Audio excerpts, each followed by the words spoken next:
It's Saturday, May 20th, and it's a beautiful day in my garden. So ever since I bought this house, I've of course been using the tiny, very small backyard space to turn it into my own personal garden center nursery. I'm gonna have to put a greenhouse in here eventually, but so far it's been a place to grow my Sarracenia, Venus flytraps, and then all these pre-bonsai trees that I'm going to be showing you today, and then the rest I just dedicated to a vegetable garden in case the apocalypse happens within the next couple of years. So let me finally show you a tour on what I've been working on since I bought this property about a year and a half ago, and I'm going to take you on a tour of what I call my bonsai jungle. So let's go take a look. This next section here, I'm going to have to move this around a little bit because there's the Sarracenia back here, and then a bonsai bench on this plastic beer pong table before I actually build something out of wood. Sitting here because that's the full sunlight exposure, and the unfortunate thing is when I put that up, it's going to cast shade. So I'm going to move that to the left, that to the right, or vice versa, so they both have kind of full sun exposure along that fence.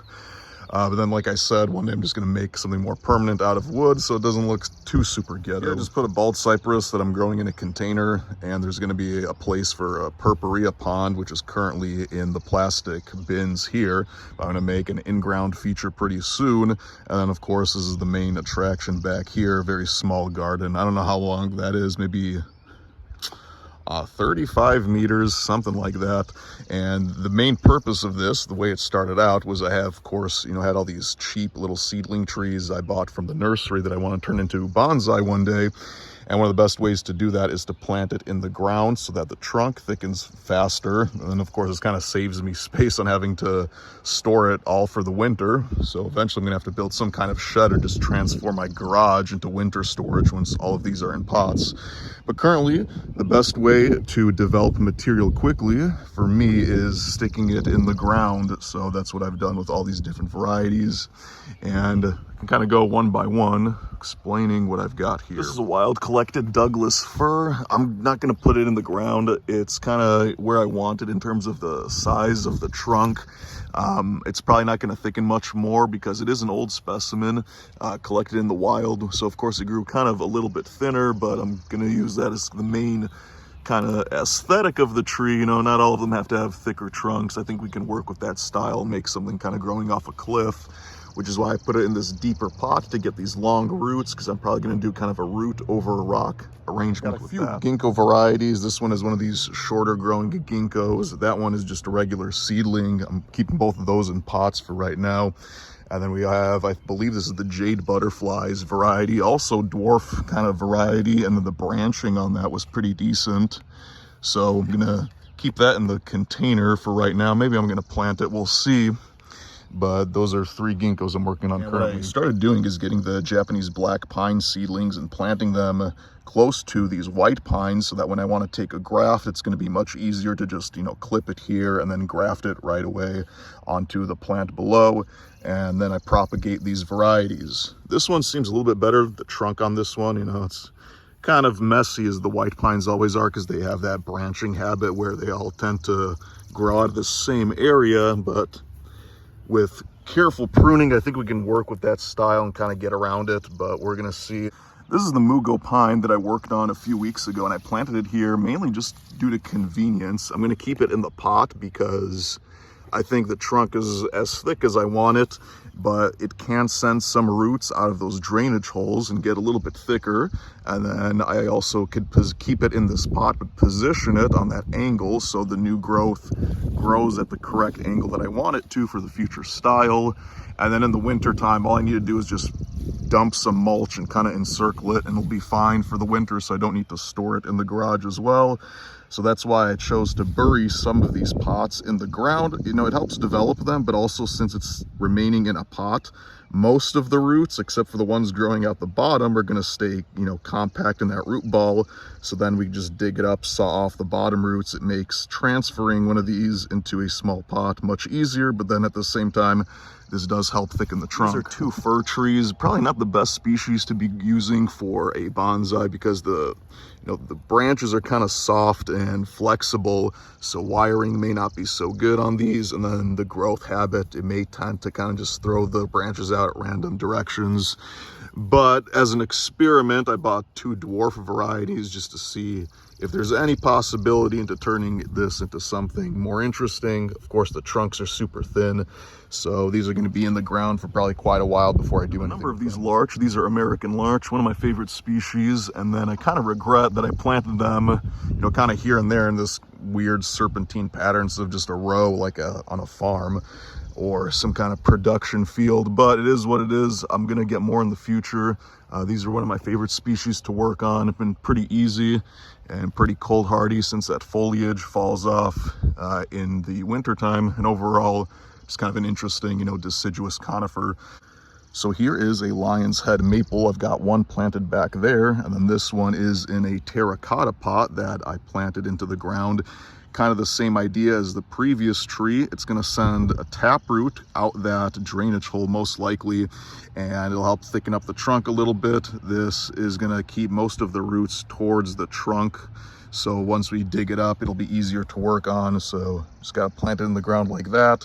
I may end up taking it out of the pot eventually, but we'll kind of just use this as an experiment to see how this one does. There's two more Japanese white pine back here, and then a Japanese black pine. This is a cork bark variety, and the trunk on that is pretty, pretty massive for what it is.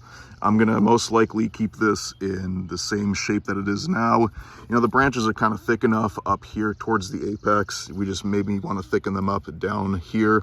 I'm gonna have to wire these pretty soon because the cork bark, once it starts getting that characteristic shape, it's very kind of brittle. So before that bark forms on the branches, I gotta sort of wire these into place, but that's one of mine. The other one is on the bench back there. So I've got a number of Japanese maples planted throughout here, and I wish I planted these in straight lines and not just haphazardly, but it is what it is. In the future, I'm probably going to expand this garden bed, and what I started doing for the other material is planting it in neat rows to kind of, have a more logical garden.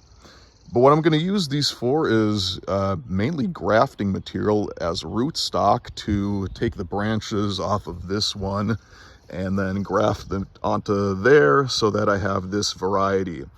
And these are just kind of, no-name seedlings. They're just, typical Japanese maples. They come in different varieties of colors, so nothing really too interesting. I may end up turning one into a bonsai of its own just to have, maybe if I see a variety that's a little bit more interesting.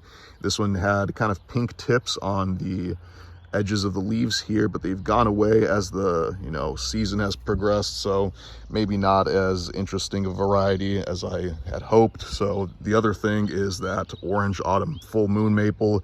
I'm going to take branches off of that and also graft them onto some of this rootstock, probably when I get a few more planted neatly in a row somewhere over there. So over in this line here, I've got some nursery stock from Home Depot. These are two yew trees. This is a Canadian hemlock. This is a thuja. I forget the common name for that one.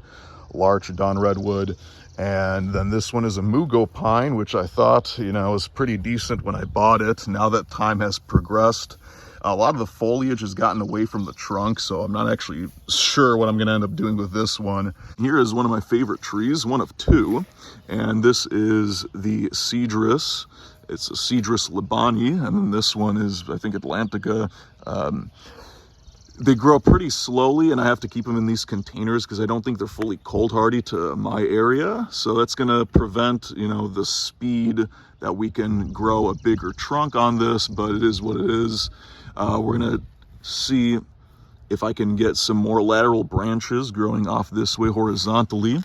And then this one, it's got a pretty thin trunk, and I'm growing it in this pot. I'm probably going to put it into a bigger pot to get as much soil volume around the roots as possible. That'll help, thicken the trunk. But overall, I think eventually I'm just going to have to settle for a thin trunk on this one and maybe thinner branches and style it that way. The main thing though is that we have a grafting scar, which tends to happen when you graft plants, where you have an inverse taper. So this section over here is thicker than the base of the trunk, and that just kind of doesn't look aesthetically nice. So we have to keep this in a larger container and grow it thick until, you know, at least this part is a little bit larger than this one for it to look like a believable old tree, which is what we're trying to achieve in the art form of bonsai. So that's mostly everything there. This is just the, you know, garden bed for the inevitable fall and collapse of society. So we're gonna see how well, you know, I can survive growing my own food. There's 4 rows of potatoes back there, tomatoes, peppers, not really anything too super interesting. And then, of course, I have a few plants on my patio. This is a coral bark, a Japanese maple, and this gets really red colored wood in the winter time. I've had kind of a fungal issue on maples, which is common here. So I tried treating it with a foliar spray last year. It didn't really work. So what I did was I just put a bunch of that Scott's Disease EX in the soil. It's been dissolving as I water it. And I feel like, you know, the fungal problem hasn't shown up so far this year. I think it's, you know, bouncing back, looking a little bit more vigorous. It doesn't have those crispy ends on the leaves anymore. So I think it's going to be making a recovery as long as I keep that treatment up. And then this is a coastal redwood. It's probably not cold hardy to Chicago. So I've been keeping it in this pot, and the trunk is pretty thin. It's got a lot of growth down here. It's kind of similar to the Dawn redwood, but you know, we're just going to keep it into slightly larger and larger containers and just see how thick we can end up getting that trunk. If I have to style it to be kind of a, you know, smaller bonsai, that's fine too. You know, as long as it doesn't die in the winter, which is the most important thing. So we'll see how this one turns out. So in this section here, I have a bunch of seedlings I planted. These are all the procumbens junipers. There's about 35 of them back there, and very, very tiny seedlings, almost look like cuttings, but I'm gonna, you know, ideally, hopefully one day turn them into something that looks more like the tree back there. And then the other thing that's planted in somewhat, you know, more straight logical rows here is a line of Dawn redwoods, and then a line of bald cypress seedlings down here. There's about 10 of them, and then these, I think probably 15. I want to get a bunch more, you know, like 200-300. We're gonna have to find a different place, probably expand this bed next year, do a line of trees. I'm also trying to plant this in a logical way where they're not gonna grow tall and create shade where I don't want it. So I'm probably gonna expand the garden bed probably over there next year so that it's not casting any shade where I don't want it. So other than my pristine wilderness garden here, which is just dumping, you know, a bunch of dead, dying material and logs among the raspberry bushes, what I have is the horse chestnut bonsai, or pre-bonsai material. And then this is interesting. I never thought that this would be a species that you can turn into one, because the growth, I mean, it's very long. It doesn't really have much back budding here. They all tend to kind of grow like this. But if you keep them in a container, what kind of tends to happen is that it'll back bud closer to the trunk, and we've got smaller foliage here. And I saw the video that Peter Chan did of his, and I mean, they look pretty decent. So it turns out that you can kind of make something semi-interesting, semi-passable as a bonsai. And then, you know, I just like the interesting leaves on this species, so I'm gonna end up growing it anyways, one way or another. So what I decided to do is just turn it into the best bonsai that I can. So eventually I'm just gonna chop this back off completely. We're only going to be left with the branches on the bottom, and then we're going to wire those out to keep the roots compact and see how that does. Of course, the other plants I've got out here are the Sarracenia and the Venus flytraps, but so far this year, you know, there's not much growth on them yet because I live in Chicago, so it's snowy and winter all throughout April. A lot of the stuff just started sending out the first new growth for the year, so it's going to be a couple more weeks into the summer before I have anything, you know, more bountiful and abundant and overgrowing the pots to show, other than little tiny sprouts. So Venus flytrap, Sarracenia back there. That's pretty much it. I'm going to be digging a Sarracenia purpurea pond in the corner of the garden here, so that's going to be the following video I make. You can hit the subscribe button down below to be notified when that one comes out. But for today, that is my bonsai jungle. And as always, good luck with your plants. See you in the next one.